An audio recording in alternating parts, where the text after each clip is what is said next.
You are just the sweetest man alive.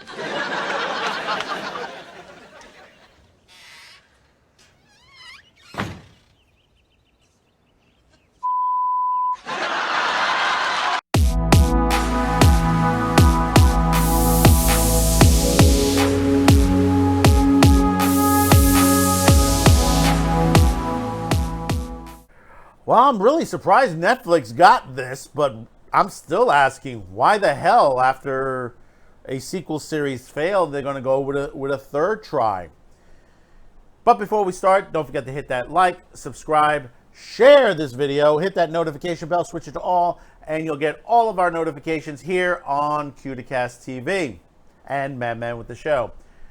Well, you're familiar with That 70s Show, a really, really good show. It started out some great careers to certain actors and actresses: Topher Grace, Mila Kunis, Ashton Kutcher, Wilmer Valderrama, Laurie Pepperton, and Danny Masterson. But unfortunately, you know what happened with Danny.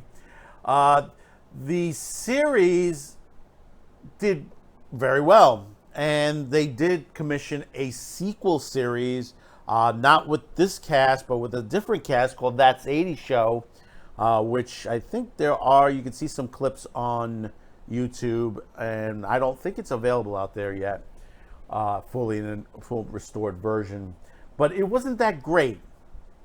It could have been, but I think they couldn't hit the jokes right. Whereas That 70 Show of that era, like, the Star Wars one, things that were going on. I think the closest funny thing on there was the cell phone joke, the brick phone that they did. And say, yeah, I'm talking to you on a portable phone, But I think most people didn't like it.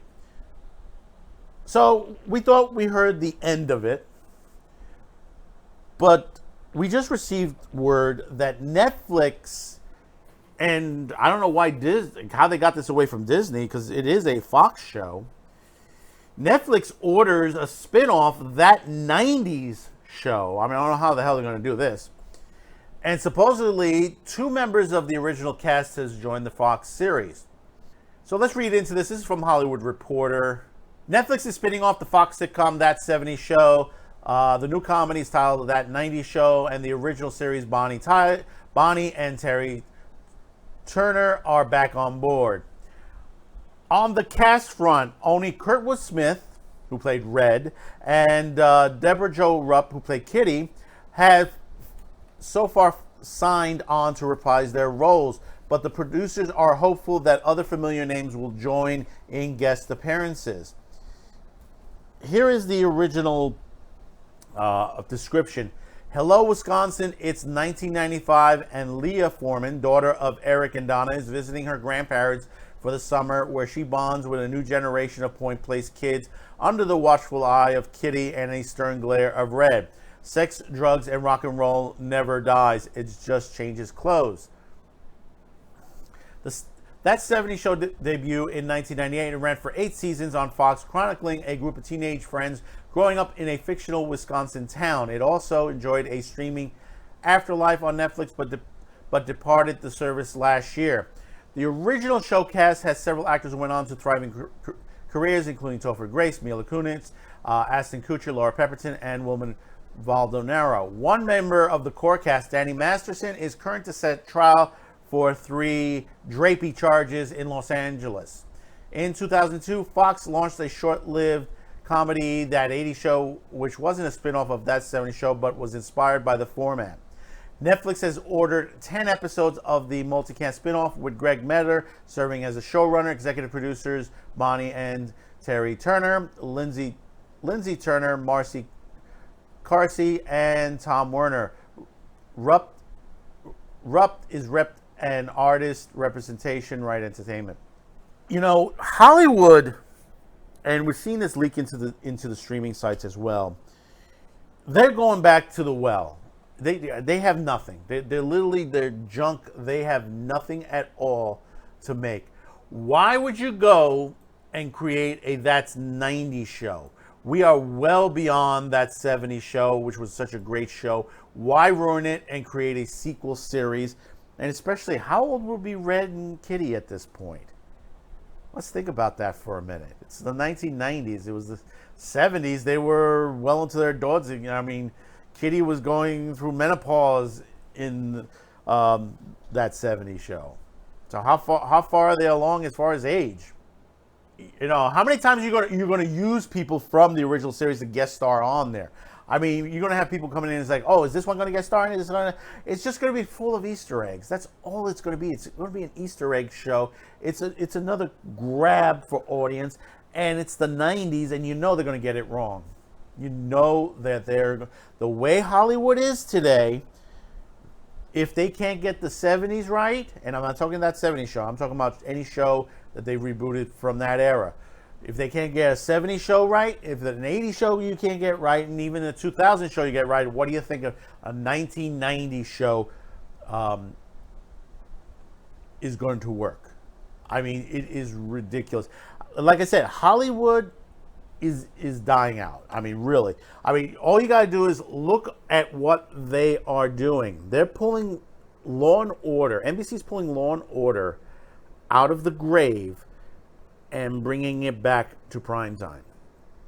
CBS has gotten back the original, most of the original crew from CSI. They're bringing back the original CSI. I mean, come on. And how many other things that they're trying to put together right now. It is the most ridiculous thing around. And I said this in another episode. Dick Wolf needs not to be bringing back that old Law and Order series. The new one, which the ratings have been going down just a bit. Some of the story, the second season is better than the first, and you know the backdrop on it. It could be better. It could be better. It's not the greatest on there. I do have my issues on it, and I can go from top to bottom on there. But for the way Law and Order has been in the last couple of years, SVU, this is a better take on it and a direction they should have gone years ago with a Law and Order series. That they should have gone well into a lot of undercover stuff. Because I think the undercover series and shit like that, going back to The Wire and a couple other series, you want to see stuff like that again. I mean, mostly you see the other half of the show, the justice part of it, but you don't see, fully how they got there. You only got to see glimpses in the Law and Order series and a couple of other, the other cop series that are on every other network that, it just, you just don't want to watch because they don't take it to the perspective of, what I used to love back in the day, the old TV series Police Story, not the Jackie Chan one. There was in the 1970s, early 70s, there was a TV series created by Joseph Wambaugh, and it was an anthology, a police anthology. Every week it was a different story. It was never the same story. Different divisions of the police, from undercover to the detectives, robbery, homicide.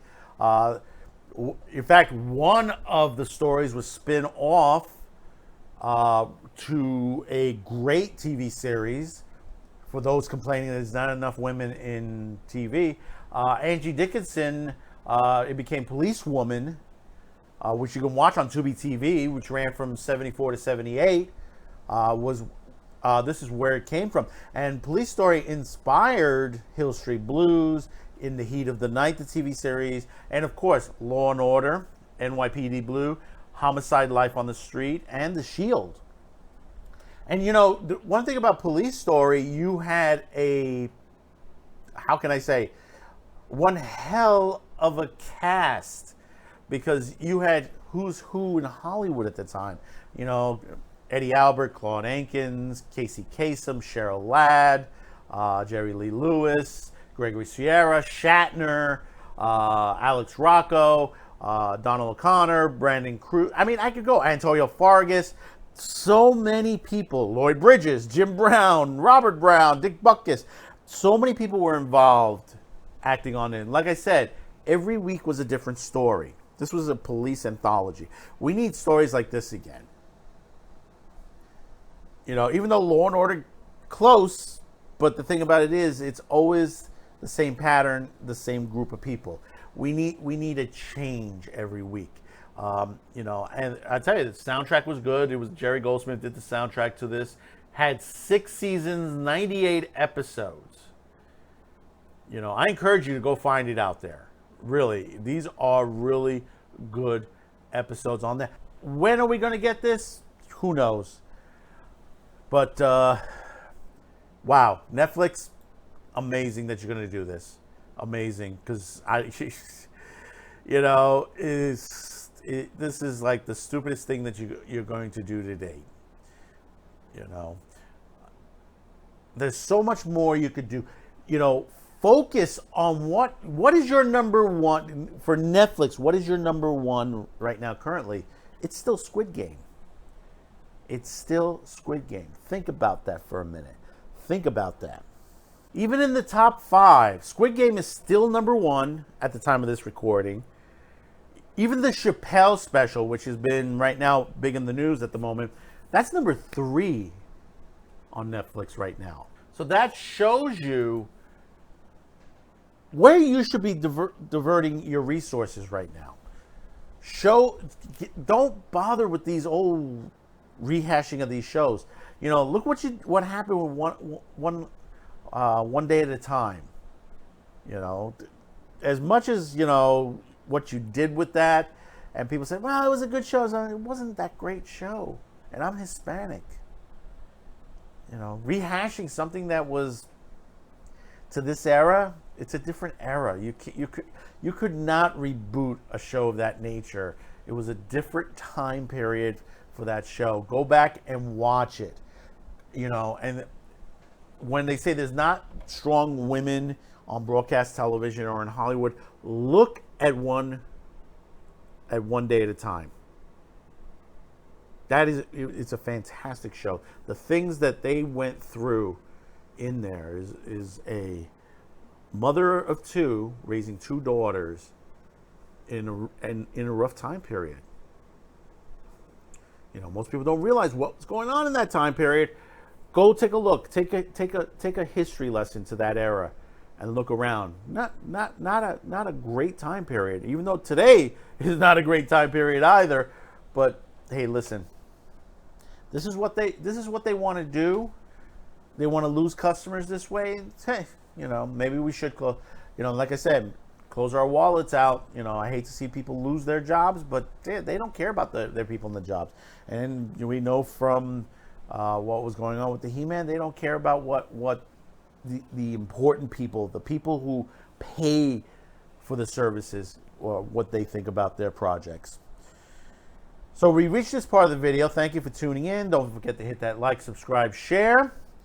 Be sure to check in on Saturday Pre-Flight every Friday night, 10 p.m. Eastern, 7 Pacific, on your local social media platforms, BitChute, Odyssey, and YouTube.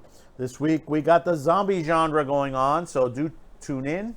We'll see you on the next one. Thank you for tuning in, and bye-bye now.